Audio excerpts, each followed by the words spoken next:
안녕하세요. 6월 3일 영성학교 훈련 내용에 대해서 말씀드리겠습니다. 처음 영성학교가 시작되었던 오래된 농가주택을 소유한 주인은 그 부친이 일제강점기 때 땅 30만 평 정도를 소유한 거부였는데 거대한 금맥을 발견하여 금광의 소유주가 되었기 때문입니다. 일제가 비행기를 공출하라는 명령에 불복종하여 소유를 빼앗기고 감옥살이를 하고 난 이후에 자식들에게 물려준 땅이 약 10만 평 정도나 되었다고 합니다. 우리가 온 우주의 소유주이신 하나님을 만나는 방법을 알고 있다면 이 같은 횡재는 이 세상 어느 곳에도 없을 것입니다. 사도들은 예수님을 만나고 자신이 일생일대 횡재를 했다는 사실을 알게 되었죠.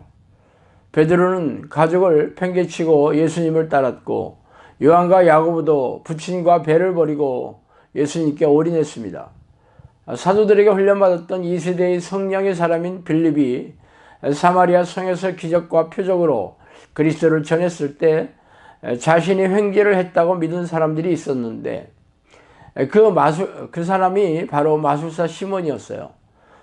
사마리아 성에서 잘 나가는 마술사였던 시몬은 하나님의 능력을 본 후 자신이 가졌던 은 5만의 값어치가 되는 마술책을 불사르고 전심으로 주를 쫓았습니다. 그 아까운 것을 왜 불사릅니까? 자신의 마술은 가짜였고 빌립이 보여준 표적과 이적은 진짜였기 때문입니다. 진짜에 올인하려고 불사른 거죠. 여러분은 성령이 내주하시는 기도를 하고 있다는 사실이 횡재라고 믿으십니까? 내 인생을 통째로 바꿀 만큼 올인하고 계십니까? 그런 분은 놀라운 기대감으로 하나님을 부르며 가슴이 두 방망이질 칠 것입니다. 무뎌진 마음의 해결에 대해 생각해 봅시다. 이는 저희가 그 떡 떼시던 일을 깨닫지 못하고 도리어 그 마음이 둔하여졌음이라. 마가복음 6장 51절 말씀이에요. 미혹의 영의 전략 중 걸려들기 쉬운 것이 마음이 무뎌지는 것입니다. 기도 훈련을 시작한 지 얼마 되지 않으신 분들은 눈빛이 초롱초롱하며 기대감에 차서 코칭을 듣습니다.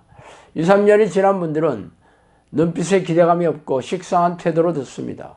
심지어는 졸기도 하죠.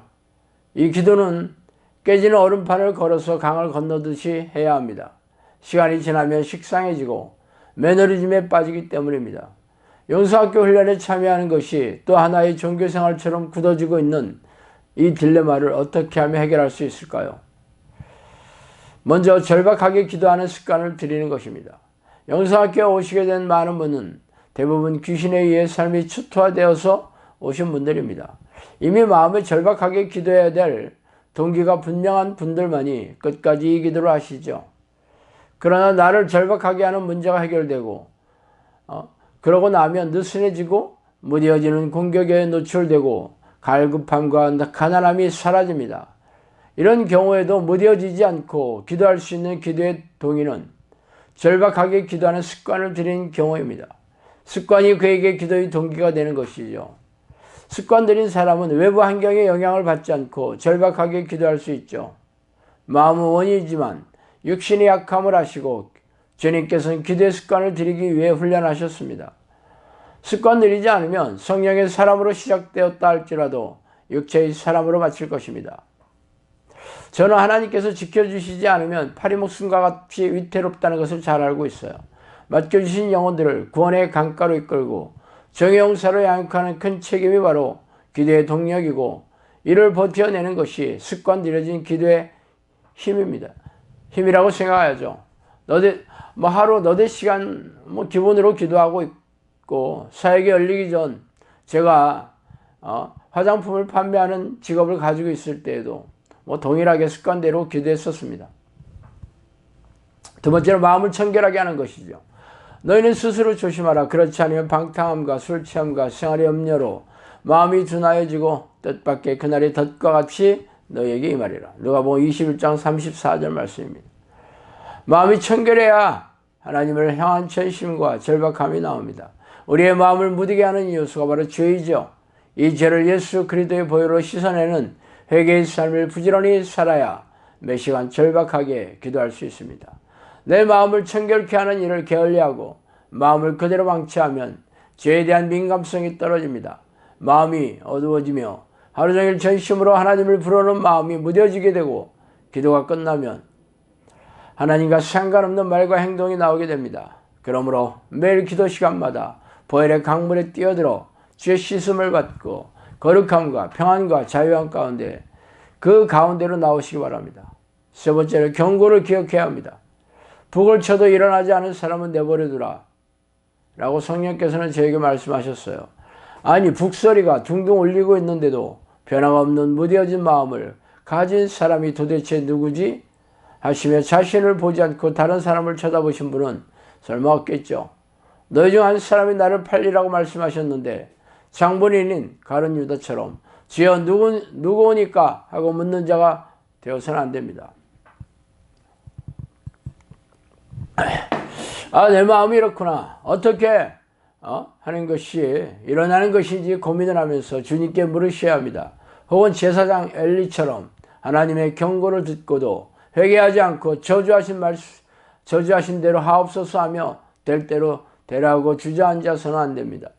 아무리 알려주어도 듣지 못하는 귀머거리처럼 보아도 보지 못하는 맹인처럼 어두운 영적 시야를 가지고 있는 나를 불쌍히 여겨달라고 몸부림치며 회개하고 내가 실천할 것이 무엇인지 찾아야 합니다. 무릇 있는 자는 받아 넉넉하게 되되 무릇 없는 자는 그 있는 것도 빼앗기리라. 마태복음 13장 12절 말씀이죠. 이 말씀은 마태복음 효과라는 닉네임의 진리입니다. 읽을수록 섬뜩하죠. 이 말씀 앞뒤 구절은 씨 뿌리는 비유와 그 해석입니다. 이미 있는데도 더 받아 더욱 부유하게 되고 없는 사람은 있는 소유마저 빼앗기게 되는 불공평의 결과가 바로 마음의 차이에서 비롯되는 것입니다. 내 마음은 단 한 가지 말씀이라도 뿌려지면 실천에서 30배, 60배, 100배의 열매로 이어지는 마음입니까? 죄인이 아무리 씨를 뿌려대도 말라져서 아무 열매도 없는 황폐한 마음이신가요? 심판날에는 내 소유라고 생각했던 내 생명마저 빼앗겨 지옥으로 던져지게 되는 슬픈 운명이 되지 않으려면 마음이 변화가 자신도 다른 사람의 보기에도 있어야 합니다. 네 번째로 열매 맺는 착하고 좋은 마음입니다. 말씀을 실천해서 열매를 맺는 이 마음은 시간이 지난다고 저절로 갈아지지 않습니다. 말씀을 실천에 옮기려고 애쓰는 그 사람만이 매 순간 달라지는 자신의 마음의 변화를 감지할 수 있습니다. 무엇을 순종해서 기쁘시게 할까를 생각하며 순종할 내용을 잊어버리지 않으려고 지키려고 발버둥 치고 있을 때 하나님이 기뻐하시는 열매 맺을 수 있는 마음으로 변화됩니다. 매주 영성학교에서 오는 것이 재미나고 좋아야 합니다. 이번 주엔 어떤 고충을 마음에 잡았어 일주일 동안 순종해보고 평화를 경험해볼까 하는 기대를 가지고 오셔야 합니다. 매주 달라지고 매주 더 많이 승리하고 있어야 정상입니다. 이런 사람은 성령께서 옆에서 기도하라고 부추기시죠. 아내가 화장실에서 볼일을 보고 난 후에 변기 뚜껑을 내려달라고 부탁을 했는데 볼일을 보고 나서 잊어버리고 그냥 나온다면 아직 죽기 살기로 기도하지 못하고 있는 것이며 순종을 못하고 있는 것입니다. 오늘은 기필고 변기 뚜껑을 닫고 나으리라 결단하고 실천하는 것이 죽기 살기로 하나님을 찾고 있는 것입니다. 아내가 치약을 중간에서 짜지 말라고 아랫부분부터 밀어 올려서 사용하라고 부탁하면 잊지 말고 순종하고 있을 때 변화가 시작됩니다. 이 얘기는 우리 영성학교 우리 코치분이 하신 내용이에요. 우리의 문제는 듣고 다 알고 있지만 결국은 하나도 안 지키거나 순도 100%의 온전한 순종을 안 하는 것입니다. 이런 태도로 마음을 점점 무디게 하죠. 말씀을 준행하는 데까지 가게 되면 하나님의 약속이 내 삶에 일어나게 되어 있습니다. 다섯 번째로 처음 사랑을 회복해야 합니다. 에베소 교회는 신성한 어린 교회가 아닌 순종이 넘쳐나는 믿음이 성숙한 교회였습니다. 주님도 이러한 순종을 하셨고 언급하셨죠. 그럼에도 책망을 들었는데 처음 사랑과 처음 행위를 버린 것이었습니다.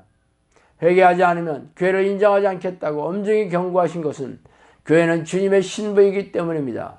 굉장히 의미심장하죠. 처음 사랑이란 first love인데 신부가 신랑에게 주는 best love, 최고의 사랑을 의미합니다. 주님의 일보다 주님과의 관계에 최우선을 두는 것을 의미합니다. 하루 종일 주님을 찾고 나를 주님이 거하시는 성전으로 비우는 말씀과 기도의 삶에 최우선을 두시기 바랍니다. 자, 오늘 여기까지 하겠습니다. 감사합니다.